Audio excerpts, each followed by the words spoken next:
Eu sou o professor Paulo Rangel Rios, da Universidade Federal Fluminense, Escola de Engenharia Industrial Metalúrgica de Volta Redonda. Prosseguindo a série de vídeos sobre matemática e termodinâmica, hoje eu vou falar brevemente da regra da cadeia.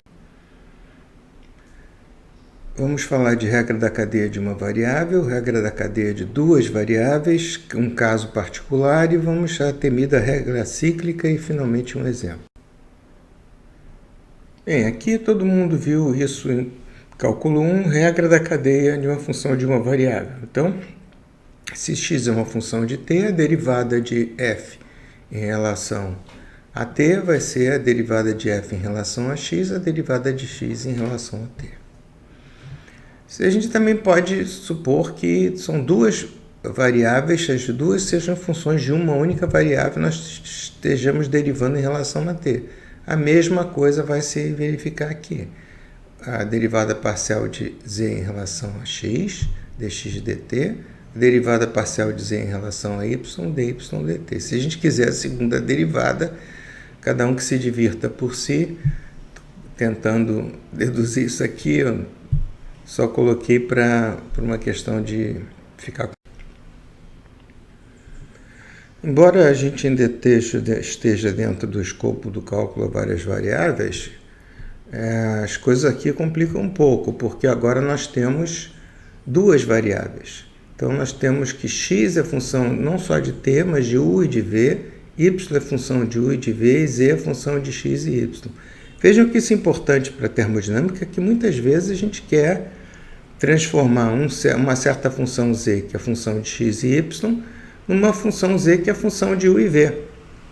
Pode acontecer, nós vamos talvez dar um exemplo, não sei. Aqui, então, nós temos, novamente, nós temos um par de derivadas parciais que vão nos dar a cadeia. Até aqui não tem problema nenhum. Agora, se u for uma função de x e y, agora estamos voltando, e f uma função de x e y, tá certo? Nós podemos novamente calcular a derivada de f através dessas fórmulas aqui, tá certo? Que x vai ser função de v, de u e de v, y vai ser a função de u e de v. Então, nós precisamos agora, vamos supor que a gente queira calcular a derivadas de uma função f, que é uma função de x e y, por sua vez, sejam funções de u e de v, tá certo? Eu acho que eu fiz esse vídeo só por implicância que eu tenho com essa regra cíclica, né? Que a gente tem, nesse caso, uma função de três variáveis igual a zero. A gente supõe dz, diferencial total dessa variável z em função de x e y. Vamos supor que dz seja zero e essa curva seja parametrizada em função de x, não vou entrar nesses detalhes, mas vamos ter isso.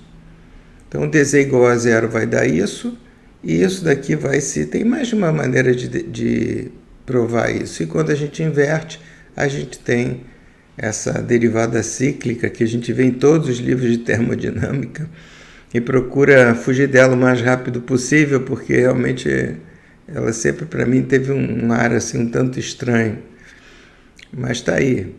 Eu dei uma certa implicância com ela. Vamos dar só um exemplo. Muito bem, nós temos que PV igual a RT, né? PV sobre RT igual a 1, então é uma função de três variáveis igual a zero, aqui em cima. Então, nós podemos aplicar a regra cíclica. Vamos botar aqui P é RT sobre V. Então, onde P, onde T é V constante, é R sobre V. Mesma coisa T aqui, mesma coisa V aqui.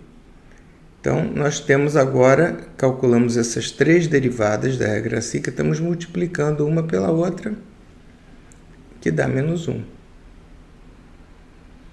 Quando a gente simplifica, a gente vê que PV sobre RT igual a 1. Deu certo. Então, a regra cíclica está certa. Esse foi só um exemplo. Esse é um vídeo curto, só para motivar vocês a, quando tiverem algum problema, olharem o livro Ninguém vai ficar olhando as coisas no vídeo, um slide cheio de derivadas parciais, é muito cansativo. Então, para os livros de tabelas, um que eu mencionei, que é o Zwillinger, que eu acho muito bom, com todas as fórmulas que vocês podem